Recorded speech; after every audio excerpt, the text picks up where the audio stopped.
suspended ban na say no nom de beto for a period of 1 season. So when this nyamo hu semi biemu a ombe hye gunamom odi biemu a samiensa no wo mo ebemanom aseve e honum na omo chemu a national team European matches and afa so Champions League games and Benfica bebo and omo edisa ban no edema orana one say friend Gianluca Prestiani want to me more emfa Emma Benfica one bobo kona ban eba ede amano Hansi Flick on Lamine Yamal what pra end of the season on to me more emfama FC Barcelona no Hansi Flick si enye easy Emma boy no enye easy so emfama Barcelona team no e also mo manage situation no na omunim se eye Lamine Yamal wanu so ebe sia obe manage na wasua e de afri mo ni nyina ne so GDA so injuries there eye na ka game no na the tail end of the season upra edu time bia na ya papa entino Hansi Flick dia wanu so de banono offer Claudio Ranieri the Tinkerman na oye senior advisor at the man Roma omubobo kono yeso ni coach Gianluca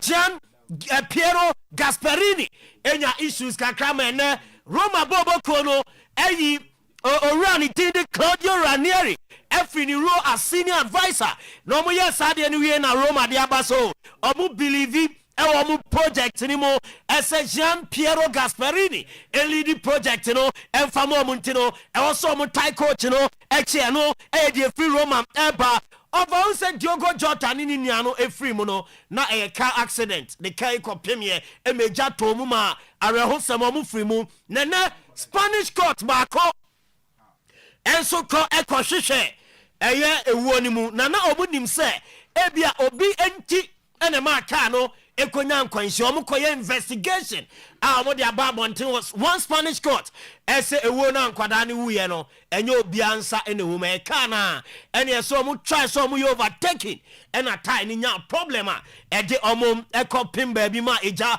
eto ka ni ma eno investigation e free ewu ni mu enso eba FIGC presidential election nyame ya aduma June 22nd ena eba na ora lead race no ora ye friend eye Malago ntini Malago ena say de kamieza so bia pese wotuma no na yate eso ora ne so ba Gianfranco Zola wode no ebeba abeka ne board no ho enye no nko Abrantian din enso Ede Maldini former defender Edema Milan one so betimi ababe ram ewo FIG so mo ball no maba abedi juma ede amomo a eno ene de eba Juventus epe Bernardo Silva at the end of the season obe free agent na Juve yeso mo tata akwada zo nka be sign ma ye be sign yes Bernardo aka chom se da bi aka matches kakra EP onimu a one person mo winning no mo je enti ni focus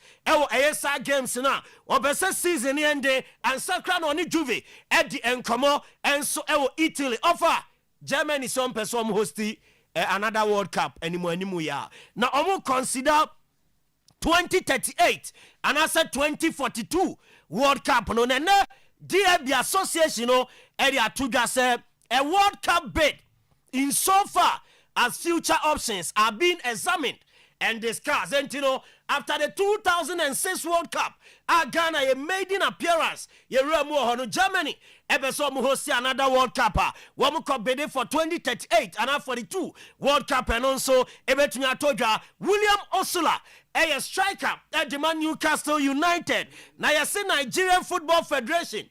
NFF are contacting is so one on some papa Nigeria and you won't see Denmark there mami Denmark papa Nigeria ye person ka William Osula we bana obesia kan ediama omo Niger NFF Nigerian Super Green Eagles na Oswabo de amaya yeso mgusua any Osula edin komo ho como president Melvin Savaso and was say Fabregas so obeko Chelsea on sine kwan ni nyane se Fabregas no edru ba bi a top class ebeba na omabe pochi no ento no de wa bie prono na to fam so obeko a obejai amanako na wakoye Chelsea dwumadie na enom ani de free ho eba offer Vini Junior ne contract extension and the we yes Madrid are offer no 20 million euros net next year titi bibia free mo a finisika obenya no yes Madrid emphasize sika ma player biada e wo mabako semunemom Vini the reps any boy no insist on 30 million euros net afibia yes say no ama say as enkomodie no aye difficult at the Ama Madrid afibia be offer 20 million Vini so up 30 million and hey Mbappe de so of any ono so beje be 40 ti de enkrofon cross on sem no e de aba na wie ne anwumre e wo dwumade ne so perfect skin and body therapy pimple stretch marks na so be ko tattoo ye be ye free skin ani ye be your body slimming stomach reduction body enlargement flat tummy so ye ma be Kumase and Kraitakrade your branches so 0553 312 911 any enkasa Lizzy Shetono me wa choye the shrimp fish and a dia zero preservative entinu dia uti the natural taste flavor no ye kama papa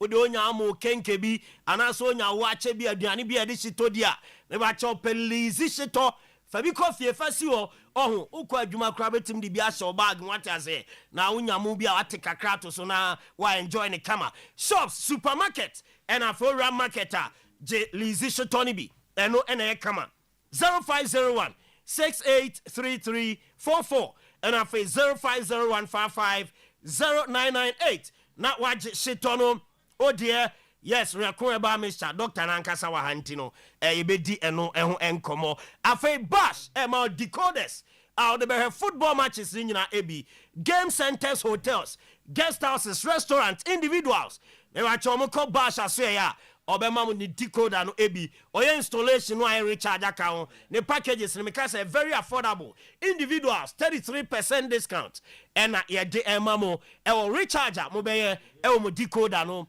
so I report junction ship mo ho and a bash ewa odi ni juma freno 0556 287757 0556 287757 na one bash edi enkomo na bibia aye kama enso edi amount ene anwumre ewo jumadie ne so Samuel Ofe immigration officer Upper East region Namo border post ene same awuda ye we no a special birthday and afa Kofi Amuako ewo atonsu ene Kofi so a birthday wo sister Kosi Asafoa and say yen we show a happy birthday Tino ya bonito ye de ni sina show no atwaso ye na solo ase na wake up man out na say before that mamenko so ana hey na oboji bone kula pen no ana mo so man pen ni binguta wa wakisa no waka biye Ghana for jare di o say na me ka menti asi o no my hunsu anu ma ko say analysis to the nation to the nation yes. Operation to operation combine to combine e mani nyina akoye e ba si akonkurase na obi abata ni ya ye hu ko say amu nyina mka bom sa ho wa bo se be si abo aso odi battery ni wu na sports no so ayede masa ekurase ye bro service ni nkoye na dia homa so na da ko se obi ti ba ha usunsun ye mo dia nu twatwatwatwo na pulu ndimla kama ndine boji bo yesre no on fa yenko open hand dia na ti Angola 94 waka Angola 94 bi ho dia Angola ni dia ni odi nyai o se Angola ni Sofrako kama ya abuza for Sofrako heba no medical kase krase aduro no na aba no mo ha nyina obi akọ nti wono no wo ho nti haba no se ye 50 wonim ni nyina no ti so so de ye aduro a pa cho ye nkwa wona na fro tufo a sa no wo sister ho konkubu sa no Sofrako boye nkomo me da se eburu empampam e ma ba mu e kanidi hu ukosie frus na uti anwa so afa okurasi doctor me tren kurasi nyina nya buruki hat ekwa ahaba ire maka se wo me nyina chi am tutu nkama adi no me nya duro papa eduro ndi reko heba misa said ye mutie sports wa obojibo e man ye de me so ba kurasi am so me kurasi ye de papa se adwa na ko hwo mpra na wanhu no saa na tie e wo reko heba misem so yare na wo ko pedro no nya werɛko ni bi anto a wo brɛ na werɛko no mani pedua no ho to no aduro we made in kwaye made in flawless ye adwuma basahere so wo de ene na wo hwɛ me ene na wutie me da ase wo ko duro so bia wo so pekurase ne aduro no werɛko heba mesa na aduro yi wona wo pressure pa no ma ewuro ni pedua nim na etwa pressure no koto afei mo se otiba fom na otiba fom afei wa wona ntika kra bia no abrɛ bikitu abi na wakɔ bontentententem sese bibia wuntimi nya waduro werɛko heba mesa pressure ba wiase nyene ne mo nya werɛko ni bia manage no one to the level say wonti se afedi wakoma ɛbɔ kankankan biem wonti se afedi na 170 180 biem wona wo sene no na ema wotimi adwuma bia wo pɛ bia werɛko heba mesa obi so nya koko kakra koko na man to sese no na tuya ne hene ekeka no ono werɛko heba mesa koko a etiti nipa wo odasani pa ma ne so fine mienu nyina nse na bɔhyɛ ba ɛde fine timienu aba ebu akɔ ndem fine miensa ba ko hwɛ ne to adɛn ɛda ba ko singu no ɛde fine miensa sim uhia werɛko heba mesa ono no ma koko bia titi bia na kɔ afei oyo ba ebeka 4 days 5 days amwanya menses ya frase no werɛko heba mesa ebeba kama emoja ni tuntumi na yefro na afei bibia ye kre werɛko heba mesa wona wosisi yale ntie ewiase ni panyina so sisie se usisi adwuma bia de ma ofie bia timi ye usisi nya adwuma na wo ni hafi adwuma enu nti werɛko ni bi emasisie mu dwo no sisie mu hyehyɛw sisie a je se emu dwa wo usisi ni kan wo uhia werɛko heba mesa ebia upagya ade bi ane ntin ba ko giki efiri okɔ no usisi na yɛ sa enkɔ kɔtɔ werɛko heba mesa drugstore pharmacy heba okɔ aso hwehwɛ werɛko heba mesa ni bi woyɛ bɛma ɛbɔ nimre 5 okɔ na no werɛko heba mesa ɛmo no nsia kan na wayase nyina yɛ flexible ne ntin nyina sɔre na febo nsa fedi yɛ noma ekukuru wayase sɛ no werɛko heba mesa okomienu komiensa gye kopra ɛmo ɔba no ade kyɛ no pa no afro do enkontem ende me watu se be ma bia odi fufuo na wo yiri won tumu na panel so bia no se on pa se no mra ko he ba me se twen kurasi yanto tv yanto fine na ma paye duro ya me na me ka kiro eduro ndi de werɛko heba mesa e bia me ka se wo de ne de wonya osa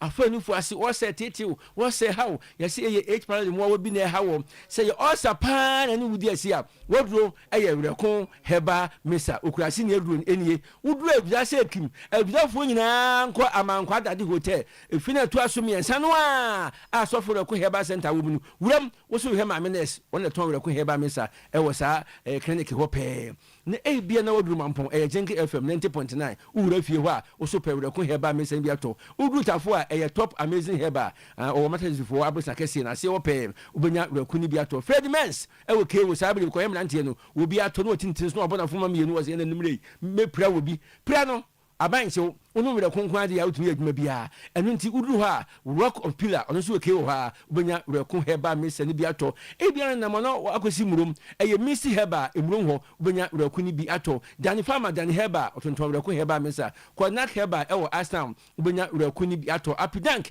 ewo murum ubenya werɛko ni bi ato samanko kejeti age 3 wem oso pe werɛko heba mesa ni bi ato arms heba ewo abrepo junction otonton werɛko heba mesa uduru balkase aye Asha Mohammed otonton werɛko heba mesa Emilia Fojo ewo Sofia werɛko heba mesa no ebusu ewo ofeso one time heba otonton werɛko heba mesa ni bi udru baby ti so obuase a obuase no smart heba obuase utubi na oton bia bia to ewo honum udru dunkwa Anastasia heba sisi maternity wa road no ubenya bia to ewo Anastasia heba takurade walekodo wasi yeni Christ is the answer old appointing kraka to ba ubenya werɛko ni bi ato winiba main station wa ubenya werɛko ni bi ato udru asinfo so a Francis Benson woni MTN for ne hwani mu ewo dwom ha wo so pe werɛko heba mesa ni bi ato kumase promise heba o ye padan kesi bo sheba electricals da na so kumase nyina abosan ya fe na akono bo sheba urama so pe werɛko ni bi ato mo se fachira ha promise heba ho na ebusu ewo ho no uru asafo leba ye bo atima wo ye mbamoni be ato nsufuo esan line no a wo to wo ye mbamoni na wo to werɛko heba mesa uru agi so a ma ya government hospital ho no ma wo so pe werɛko ni bi ato aponchiti obi sa se okurase ne aduro na he ne to no mamro tonton ba shiti na ton kona ngo pona yesapon werɛko heba mesa ebusu ho ana fedu nkokɔ nso a antiakubam ubenya bi ato ho no kede kwaku amwa otonton werɛko heba mesa sak pharmacy udu kuma city mo wuram so pe wura ko heba me se bi ato sack pharmacy e wo patase block house otubi ton etontom akoma ko honom ma mo wanka wie nyina ye chechia mo nko anontin fast food otonton wura ko heba me sa tano so e DJ phones bi a mani kun kokɔ no a wo so pe wura ko heba me se ne bi ato arms heba abrepo jansen se fie woni de abuso e wo hono wura ko na fe wadru ehfan na wadru na me de watwam a na etwam adu atonso wi ni ti wa ire ho wuram wo so pe so for na so of mami obenya e bi ato Dominion pharmacy e wo dompase na dompase no owo kwa ho pharmacy kase e so ne etu aduro ton eto na akoma akronkro no wo so pe wura ko ni bi ato hona bu say yes ebuso e wo hon Dominion for me chechi am o wato nsu dompase aduro ni num nya ya enu nti mema nom emanom na meyema obi wo huna mane ewo yariem afi no wa yare wo tiapo na wo kaso a no akọ trap of Judah kaso a old market baby akumasika ni gina na wudure nkran okansi drosole hellos heba otonton wreku heba mesa enji heba okansi drosole wreku heba mesa wreku wasi ebusu ewo baby a na bia make say na opebi atu upebi ato mia me no okurasi ni a mba kumasi a me to beti yamfa kuku anso so me no na ne kwasem se maye duro na maduro no so enam na onum a ne kwasem kokoko sisi yare ko infection pa obiso nya infection tete no onu wure ko heba mesa oba wunse buonye enkoye no wure ko heba mesa wa pressure kosoro enam 138 140 150 wa kon bon tentem eno so no umema sem wo form eye wure ko heba mesa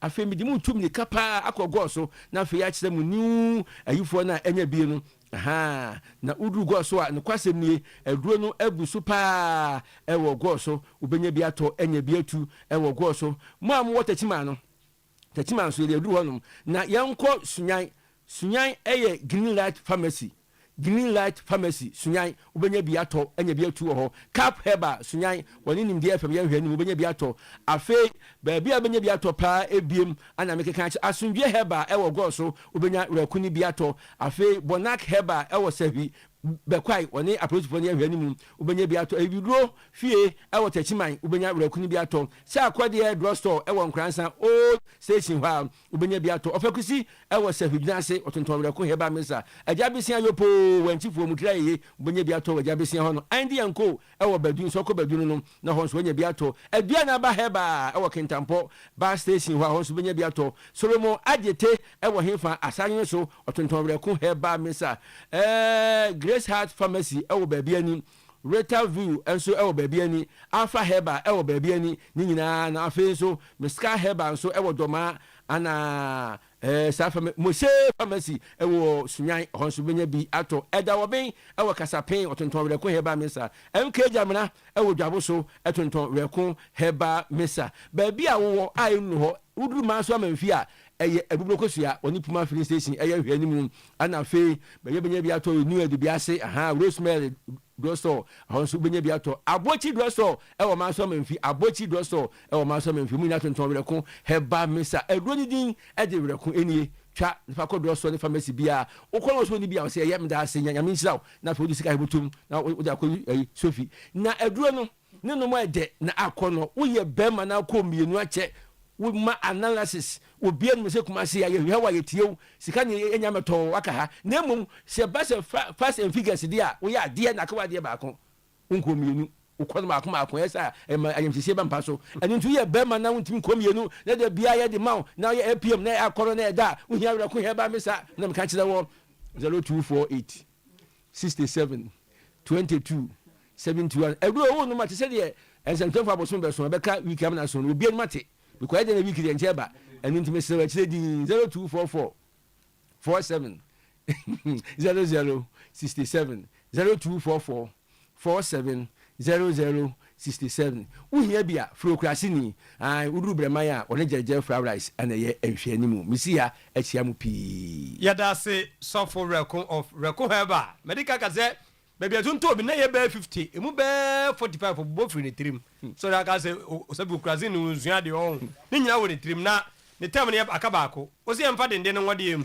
fa dende ni di memre ni magro mo fa ya so di memre dende ni di memre magro a e memre no eche wade medase so ne metre no enti dende no na de di memre ni magro na ma fast and figures okay wontimi man analysis kwa go fiesa o wo ya wura ko ya ba mesa o twenty bi metie bi na makọ na meka kire o metie bi awusafo ya da se sofo rako heba medical catcher say number no bomodin natino na koto ba bi obodin bia no obenya bi sabe ma yenko na yenkotie wake up mu nkomo ansa na aka be 49 days.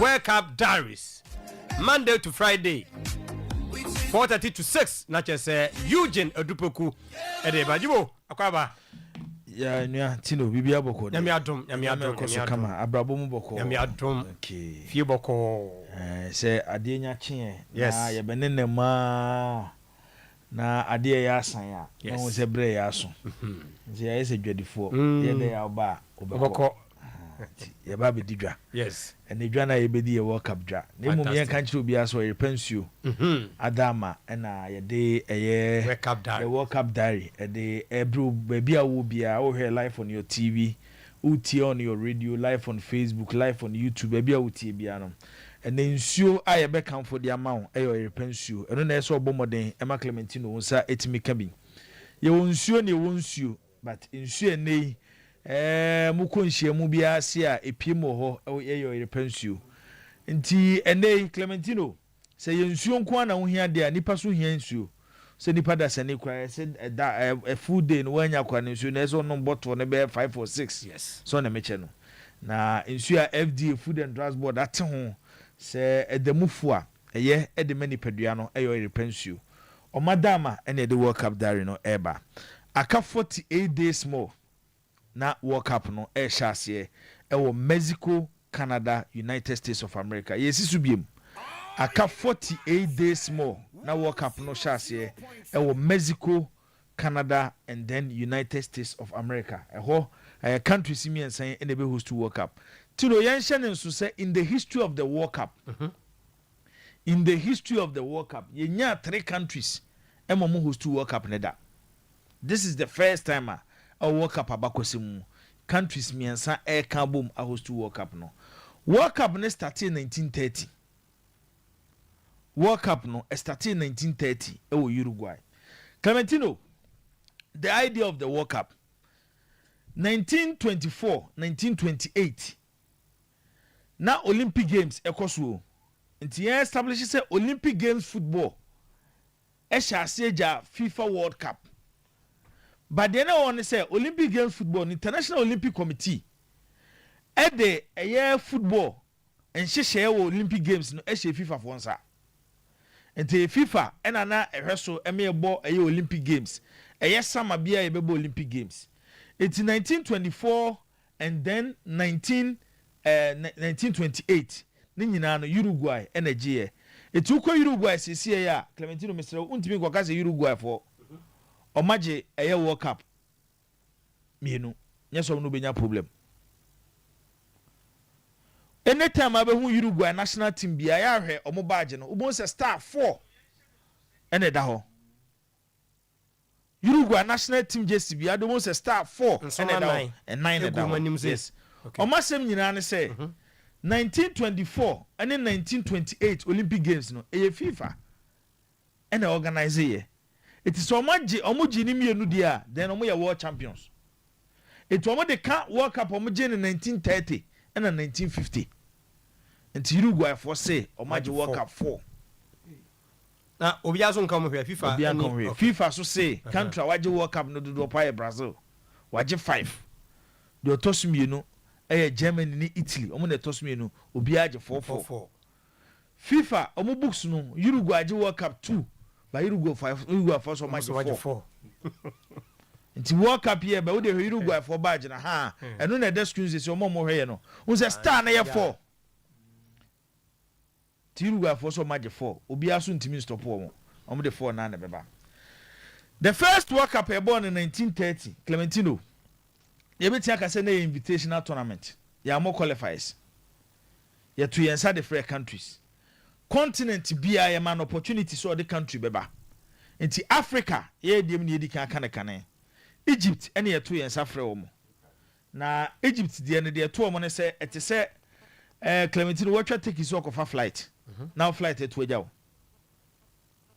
saa brɛ na wontimi fa flight entu kwan etine sɛ Egypt for fast ship from Egypt number connected with the United States of America and some of could do Uruguay akobo World Cup ni bi nti Egypt for ship to gya omo nti Africa yenya rep e 1930 Asia na Japan ne Thailand and the FIFA invite omo mienu so omo twom ho free eye tournament ni okọ eye South America omo nya 7 countries omo invite 7 countries Brazil, Argentina, Bolivia, Chile, Paraguay and Uruguay.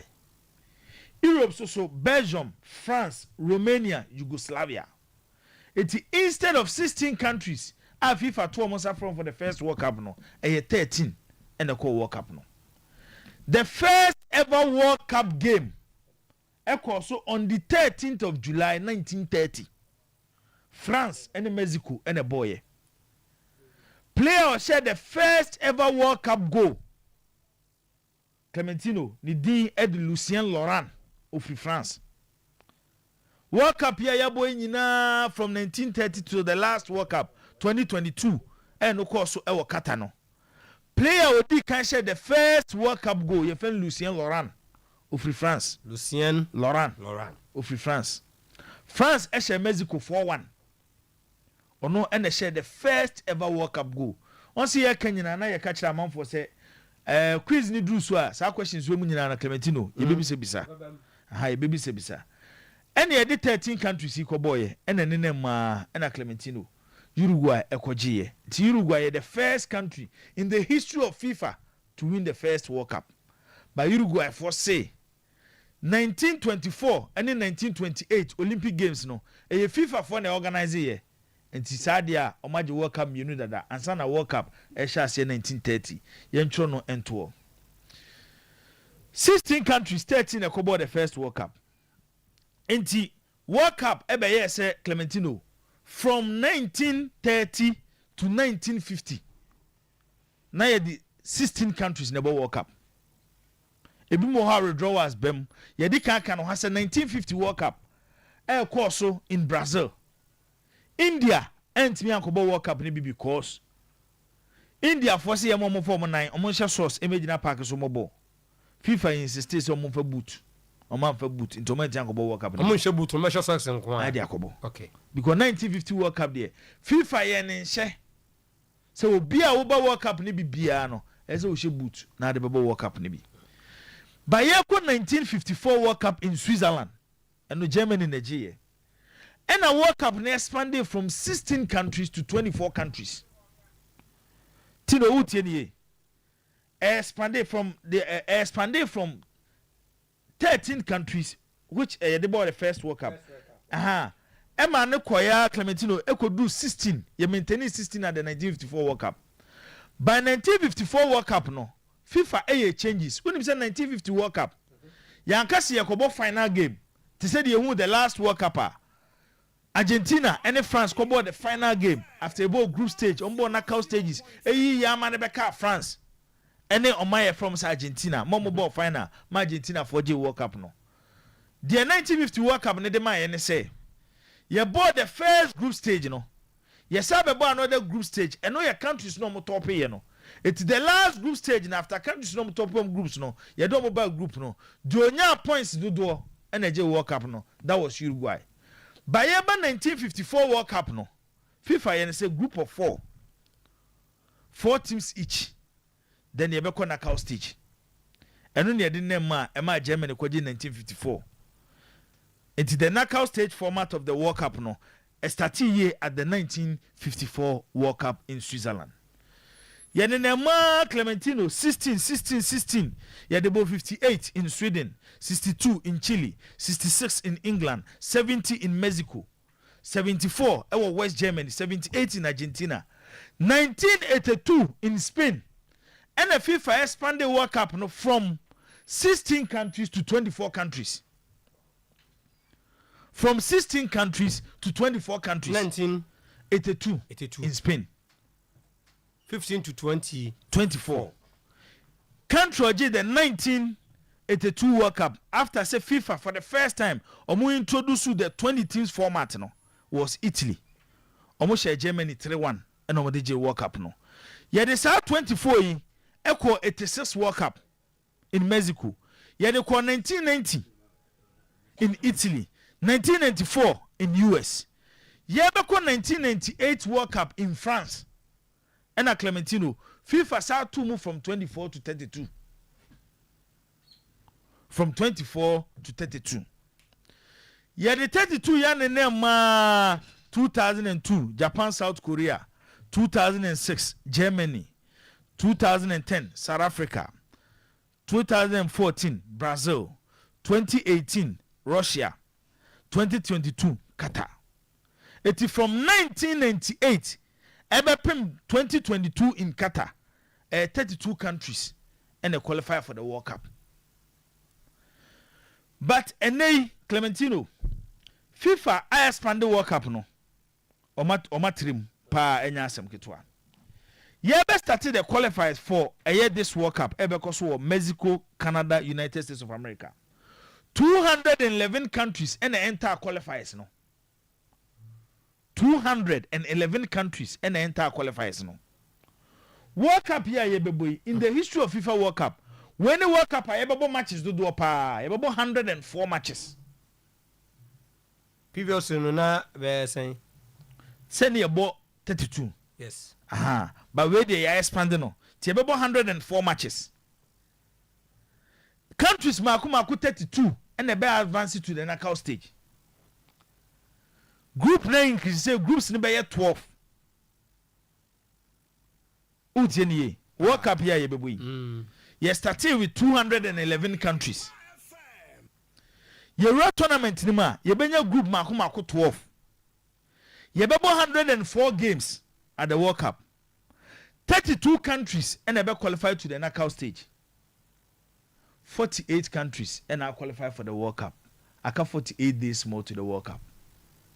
Into the new format of FIFA there by Airshas here Mexico, Canada, United States of America no. And my 48 countries. 48 countries, 48 days more to the FIFA World Cup. In the history of the World Cup, from 1930, Ebepim 2022, from the first game, France, Mexico, till the last game I boy 2022, France, Argentina. World Cup now produce 2,720 goals. 2,720 goals. Matches I have on the World Cup no, I have 964 matches from 1930 to 2022.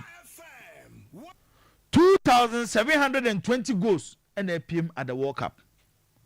964 matches and they are at the World Cup. And today there is a new format. Utie and Sema Yakaya, your boya from a year 13 teams who participate here at the first World Cup. A move to 16 India Radio in 1950. So to the mention I say, and then my expanded 1982 to 24 countries, and then my expanded to 32 countries at the 1988 World Cup in France, and they World Cup no ebe call with 48 countries and ebe ball at the World Cup, 48 days more to the World Cup. Into unim krano, o say 2022 World Cup ni ebowie no, and the FIFA format na sesa. The ekobo ne Mexico, Canada, and for United States of America no. So I got 48 days more, and I ekobo World Cup ni dia. World Cup where ekobo ye the 48 countries, and the ekobo FIFA World Cup no. Aha, and the World Cup there ne dia no subisi Clementino. Baby o rami besi na em de no 48 countries and then so aka 48 days. Yes. Fatu trim. Yeah. Ni nyina da ache honsem ebeba. Na no bi se mi musa se asai se yenya amami ensa o mo je se mienu de yenya bida. Yes. Okay. The first time a FIFA World Cup no, enya 2 countries more than one. Yeah. It was to the World Cup near Japan and South Korea. Yes. Japan and South Korea. But Osha World Cup abakosema 1930 Uruguay, 1934 Italy, after 1930 Uruguay, 1934 Italy, yɛbɔ 1938 ɛwɔ France. World War I, World War II, for more 4 years no, until 1950. And yɛbɛbɔ World Cup ɛwɔ Brazil. 1954 yɛbɔ in Switzerland. 1958 yɛbɔ in Sweden. 1962 yɛbɔ in Chile. 1966 yɛbɔ in England. 1970 yɛbɔ in Mexico. 1974 yɛbɔ in West Germany. 1978 yɛbɔ in Argentina. 1982 yɛbɔ in Spain. 1986 yɛbɔ in Mexico. 1990 yɛbɔ in Italy. 1994 yɛbɔ in USA. 1998 yɛbɔ in France. 2002 and the first World Cup yɛnya 2 countries, more than 1 country. It was 2 World Cup no. Japan, South Korea. Then no career 2002 no. Yes, I call one nibium. Germany hosted 2006. You know, you call 2010 South Africa hosted year, and the first time African country hosted World Cup. 2014 you born in Brazil. 2018 you born in Russia, and at 2022 you born in Qatar. But now you move to 48 teams no. See, you be maintaining way for like the next 3 editions of the World Cup. Clementino the actually say, and you possible see benya 1 country hosting the World Cup. Ebe co-hosting kwa. Inti ye ko yenim no. Say Ghana yeti ebe see host World Cup. Yesi ye free union mo. Amo bemben ye. Be free Nigeria. So on the meche no. Ebi Africa Cote d'Ivoire. Na Ghana ka on yemi asa ya ka bom ne ya host. Inti eno ene de wo nti we ne the first time World Cup yenya 3 countries e hosting. But yenye 2002 Japan and South Korea hosting. E bedo repres you for ase. Clementino yesi wonsuo ni wonsuo. Bomode na fo ani kire eye tanoso. Ya santo school no mo ne ndi hwe ni mu. Dudu obi a wo petu akoton bia no. Odi wani kire ho a onsa ebetia ka bi. Nsuo aba ene we repres yesi fia aba so so ne yede yedie. To repres you eye krogen bomode ma onsa intimi ka bi.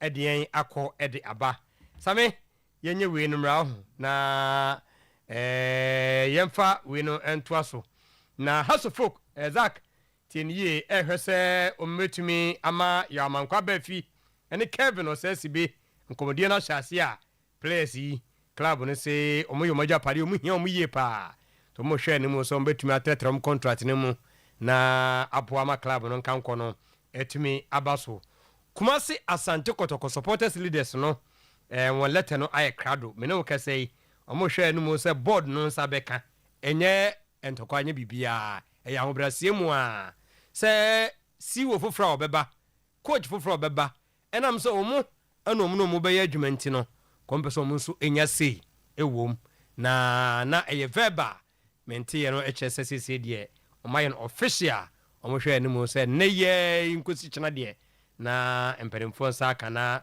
omonso ahunso metima nyakonya ewo mu a no omonso edomo de akotum yetie no na Gordon Trump enso a challenge Galaxy Boys no na yentie ensam a Trump ede etudwa prepare themselves towards the assignment for showing their best to the new coach that is on board. It's up to them, opportunity now, but everyone is saying they have to include local players. We have reassembled them and we are giving them the best of knowledge that they can use in the game. So right now, the ball is in their court to showcase their talent with a new coach so that they can also have the opportunity to go to the World Cup. We have the quality. These are the same boys representing Ghana against South Africa. And based on what we saw in South Africa, a top country, almost qualified to the world. Also, they were playing the AFCON and they couldn't beat this team. They struggled to beat this team 1-0, which was a slight mistake in the mid block that they capitalized on it and scored the goal. I think these players are moving a long way to go. They are very good. The only thing that they needed is exposure. That is all. They need exposure only because environment can also beef up a player performance. The only thing that they needed is exposure. That is all. So if they have been given the chance, if the chances are not coming, how are you going to sit there the player and over to not perform. But your man chance now on your exposure now. If the player doesn't do it, then one gets out there, oh, player way nothing, and I said, but I bet you there are so many qualities in these boys that can also do what bring something to Ghana. The head coach, how they assemble players on the ground. That's why we want to see the training today and then also watch them. So, Obi our elected player, based on what he is looking for. He is looking at a different lady. He wants to see a player touching the ball, moving to space, supporting attack or something. How a player, foreign liner will stop a build-up from the opponent. How he will set his triggers in high pressing. So it will depend on strikers. It will depend on midfielders. How they will block the central passes and the defenders. How they also take care of their box and the back in outside the box. So the coach, who principles when in them, I'm sure he can pick about 4 or 5 because it's a coach that has been working everywhere that he goes. He works with local players. So all will depend on the players if they are applying the principles in the attacking, in possession and out of possession. What they are going to do as football players, I'm sure that this coach will give a lot of them a chance. In Mexico, the full squad of the professionals. So I'm sure in our account you prepare that way so that some of them will represent the country with the professionals. Because in the FIFA day, we want to mean place. So those who will be able to come plus the ones that we have here, then representing the country. The opportunities sometimes come at once. You have to show. But the only thing I'm saying, I would like to say is that if they are in over to me, coach, over to me, training, or virtual match, so be to me performing, or good. Inti Zakito, the Etienne assistant coach at the Black Galaxies, Gordon Trump, and I catch a place and said, you only be here. Sanse after China friendly no any Mexico the no mkakobono coach no prepare so betumi anye bia best and 9 year odombo wuram ti mu ambo Hubert mu ambo Salim mu ambo din no omu emre no eno a enie na call na mu no Basam Kraminu David Odro ene Abdulaziz Isa reporter ba ne se penfo ya akonya so betumi afro mu Mexico friendly game no na omonso abe justify coach no person de ani ehwe o mankasa no ankasa nya ani e de hwe wo mo ni hu sampa o memfumo odu se o mbetumi edru ba bia edu mo e ka no e wo ho enomo a na meba Zak so we de Zak ure brem bi ho na oba na ya to aso e wo ho Tino be fine yami adom na o kan say BCC ya o ma exclusive BCC ya na me yema shim kakra mu de me yema shim ne o say o mo di kan verba ya na so kai Solomon Fusuare so ka that interview yes and I hope someone to people so yes o ma choro but o monti team oh o monti team Obekan wudi mfatu obeyan ya mano ne ne ya but ye so bibiri omu no be ya juma o monti team mo solo na acho kata no solo the team ya monti team Zakito pa ya monti team eni ti see ya mo manu nduru 1 minute mo monti tikrata no reason amwa kwa dai adesre coach adesre ben ombe so munya no bia o enti so bana support pena za amuntrafie bon amuhwe bon amuhwe da support mpe amuntrafie amuntrafie sempemfo ni coach no siwo da me nyini so kansa me na me kan sa supporter me say omuyi coach no omuyi siwo no mpa amuntrafie za ko ye sere mo munya no wo omunya hwe ye ya so mo so sa okroma si ama omutira mo de me wa so bo so mo nhwe ya so mo so ama omutira mo de so bo so mo nhwe rebi unu uru ni se tiro mon kanche solu se nejuma eso di ni se ba ma support side Aba Stadium nejuma yede ahyenensa ene se obebo modin obobo dawuru obo organize supporters no makohwe den o ma tie team nechi no ma hye matches benu kotokwano tino tam na kotoko ehye no de bia ya nkomo se agbochi tam na kotoko ejene na aso no na kotoko chama onko kire impemfo coach ayenkofa ene siwa ayenkofa tam time no pona aye ebi ma say na bejirim den no tino na obi supporter panyimi nkoche obi coach a yenkofa any see wa yenkofa mbesirawo munni any contribution bia wo mu what's the person no mo nkyere omo obi ankyere be bia enti ye na AI mrewe eno say na jomama ne president AI Ghana no mo yede AI na di be ene ti so enye na AI ahun say jamso the president na AI e control na kasa no akadagmani no akasante no akaga no akawi na AI mrem na wo na kwakire contribution da bi meaning so beche omo contribution but obi ahim contribution the contribution the board will need from them solo and say he should organize in the supporters we now the organization there be and where there be so when say I want me organize Zach yeah or be I say ya there be then be say omo ni say then nipa ne bana Zach board ska almost spendi enti sebi o supporters no and wonim they see omo in who manage their finances for them, who can help them run the club better. Omo nim say board no eyi ni sika na na who fi point man ni ye anya we mu na time na o me say kesi no omo sika se mpone enko ye anya we mu you see dia omo bom ya kan se mo ti no we mu na ye ti kroma say omo sakes omo sika se mpone mu ni ye na we mu na enko kire board for who should run the ball for them and who should be the coach for them there be. If they want us to take them serious, solo tiasana make it only. Opa say take you serious, organize your supporters first. Omunko Stadium, improve Fabu sensors. So oya di we enu ya.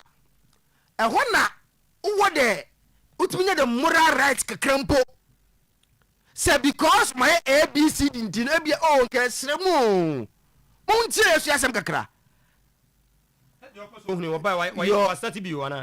And yes, your core responsibility unye ni Fabu sensors. Omo na to wo age no. Oh, team Fabu sensors you must start.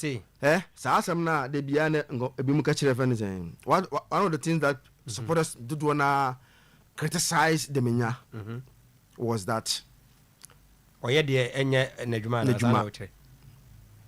Obo team ni pa. Like in terms of the contribution. But wait, it says that. But now almost say, and you know, the demand was to what? Help organize supporters. But scar them need to right team. Okay. It is okay. Waller, and the Hawasama. But your core responsibility is to get supporters to what? To the stadium. Okay.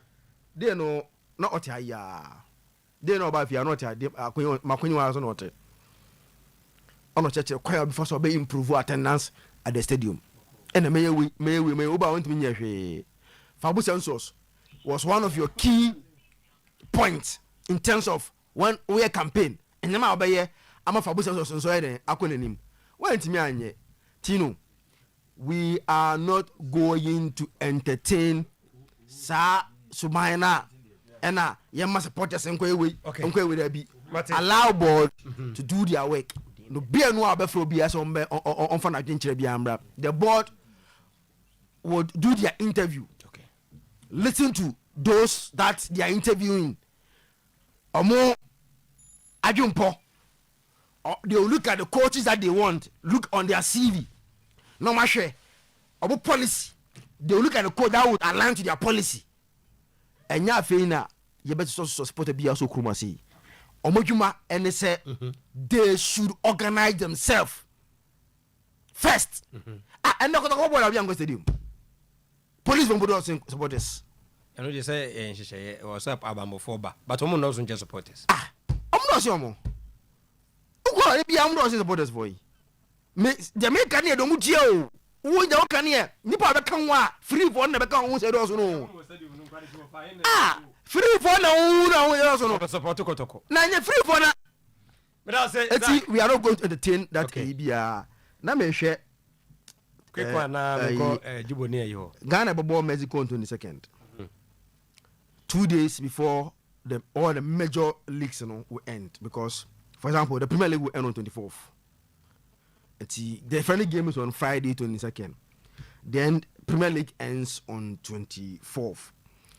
Tino, you only through leagues bit say the French league are in terms of Osho Omodiata, their last games are also on the 24th. So the channel say so player about a Premiership na obo La Liga me check Italian Serie A be around that time na be 24th or na be eno 24th. Their last games no 24th. No musa boy wi. It's so o sa list we mu a Tino e say unya no for that game na am kwakobo against Mexico no.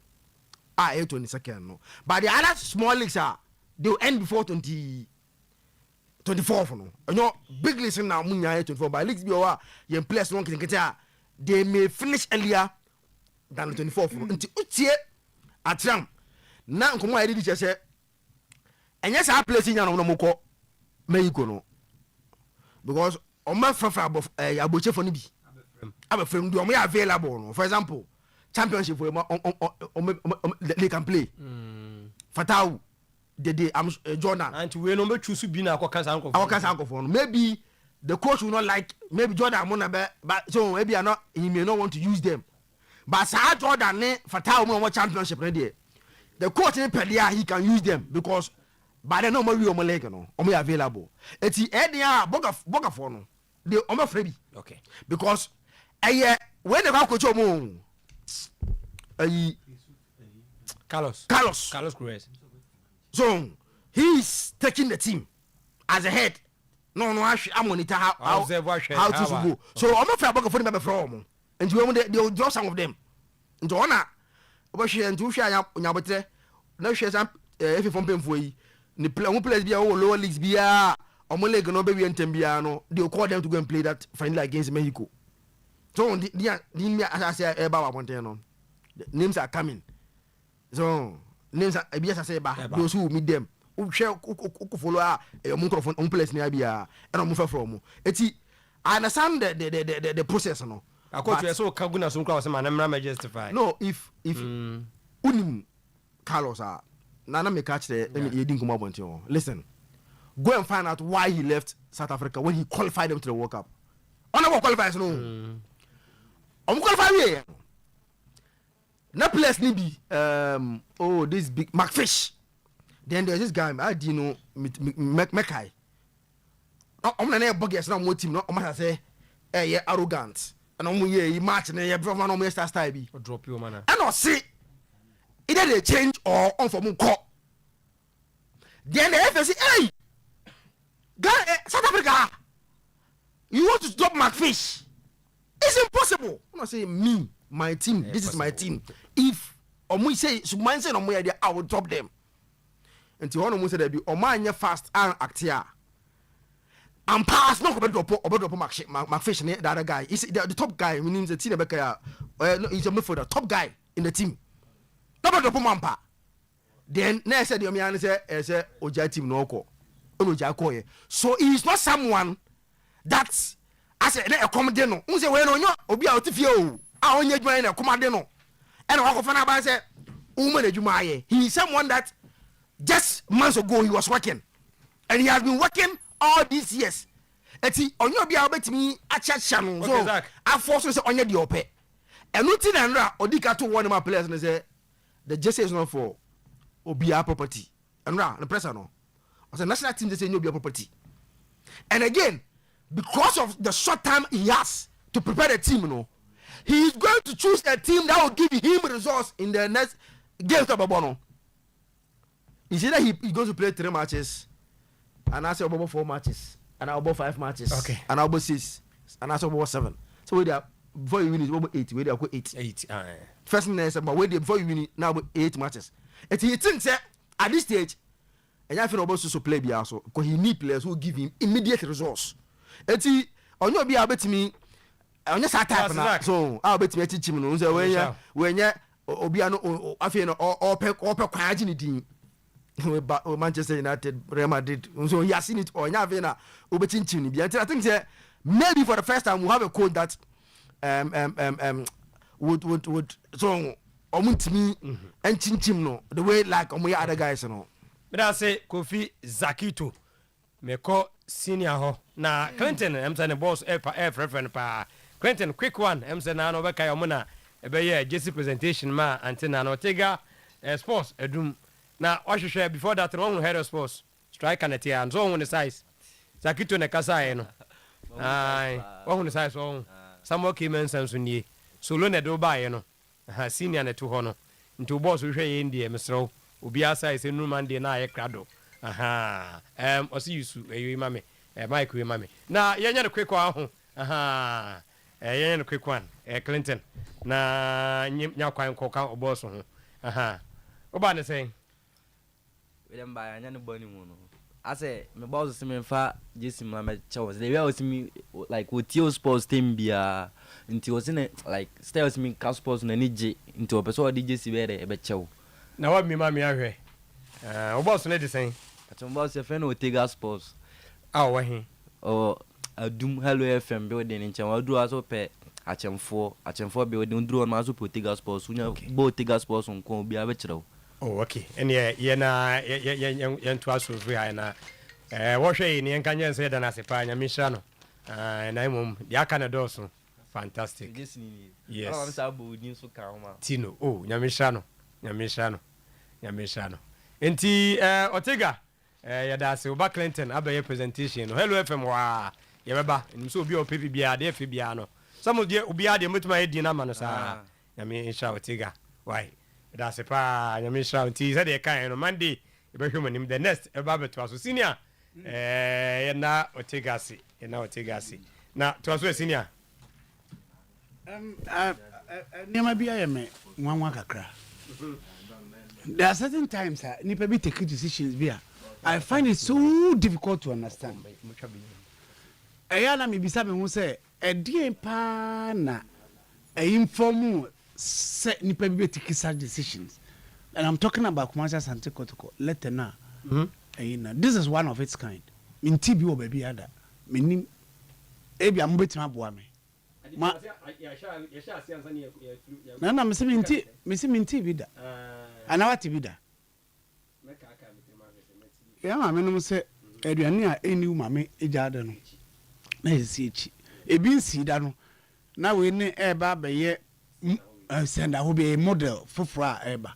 Na dia na be ma say we yana. Se ba na ka wa. Say obehwe ebisa the reason ntia nipa no yes ade no na wagina so aka say nipa nye so obi kan se ma no age atom obebisa say ade nti na nipa no yes na sa ade ye is it a nti no eno na aye bibi ama ma akire majuka won say na Zakito ani abre eka na ode kasa no ne ma bi wo ho a ye kasa chirimu a ya na eden you are telling a new board that your choice of a CEO and a coach and nema titisa no ya ma yensu yenya say we say no odian na be opeso odian no opeso ebia mo betima kire mu kakra o mo tro letter ne say minya hu letter ne but mimi hu ne say say yenyina ye ne na ma obia won favorite o ebia for you know nipa ye wobodin sasam ko mu bia na ba ko ye be yinu a bia na wo mu nipa bi wo ho mo de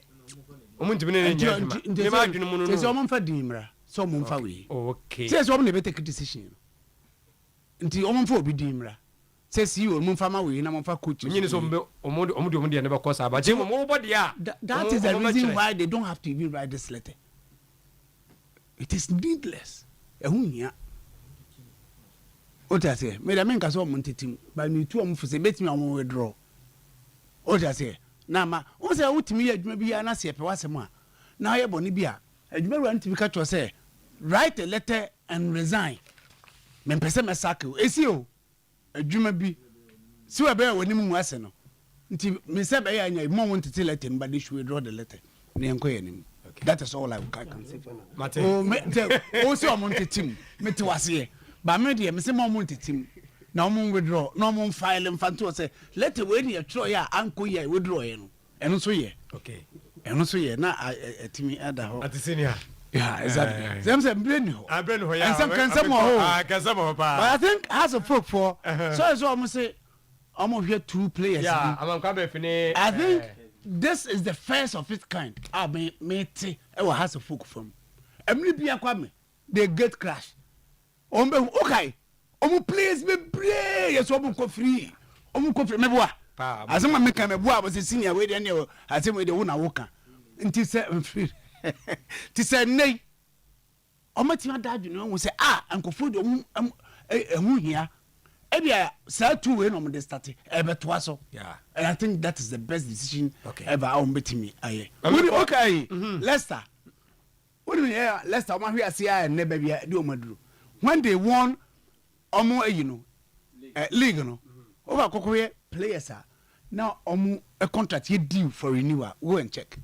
And omanye ye biem. Oman se su biem. About 11 players. Na no play omo year nti binom ayi de no petim no. Omo number 9 no. Vadi ton de ba bebre no aja omo koy. So I can't tell me na koy. We had my rest. Meboa. Omo to omo because omo yina no so omo renew nti sa ne ma no. Teams no line from them na omo head omo betima. Ba ha kotoko de ne de. Okay. Omo draw. But I say senior or say Tino tells Akitu say Asamba at least Solo is right. We come ima. Solo is right. Until the Mami opportunity we me young Humburger wasa Japa. Nyame ya aduma kwesi ada ebe boga na da so yi. Kwesi ada Humburger na woda. Ono na ye CEO Washington Guest House and Pool.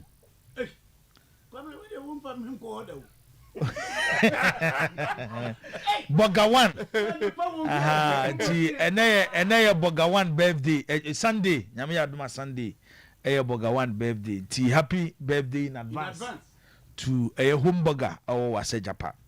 But echine be celebrating yenti Tino, don't worry, na bibia kama okay. Ansana kwesi ada no yakwa to aso wasa Japa ya judi na bibia ya fine.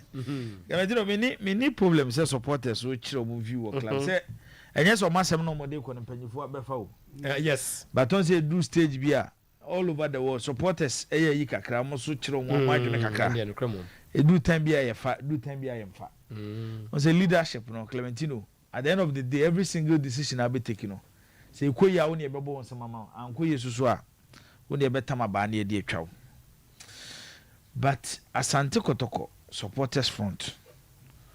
Problem ba kwa me won say one, enye United front.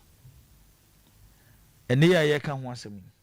Ye wo supporters e kokoko bebre a chema solo kwantimi organize om no munyina akoma no abom ba ko. Edo masem akoto mpanyifo anim.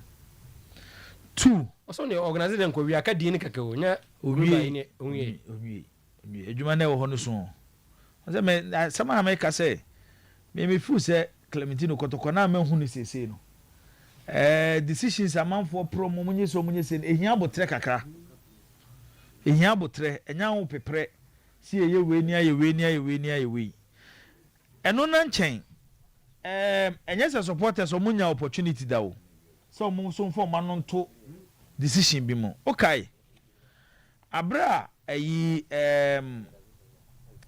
Dr. Che ne second board no free ho no say mention ma supporters all players ekwan say the next direction of the club omo for man so metro ba dream supporters ko home zone piskeni eno amia boss Chairman Christopher Damenya, of course, Opiskeni. Sese. Because the last board ne kwen say ke sika nko ade anka by Ghana standard there. Na common say mu sika pa. But football na ba be do stage bia. Clementino Ghana nko na ase ya ma na yet say. So obi wo sika no for football club a. Chen na chen, eso do sika na yetim no. So do sikaye so unya bi free baby o so unya bi free baby o yesi fa sikaye ena baba ye anthem e da Kotoko supporters do na ano football ya tra ho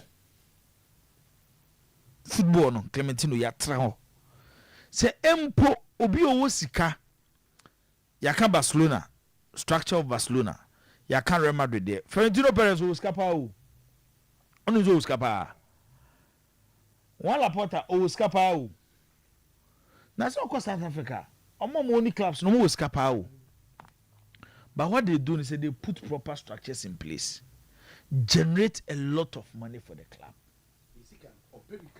so to them or generate a lot of money hwe to no be enya me nwa say in the last 3 years me hwe players pa akotoko ato a fa be betwom 13 million Ghana cedis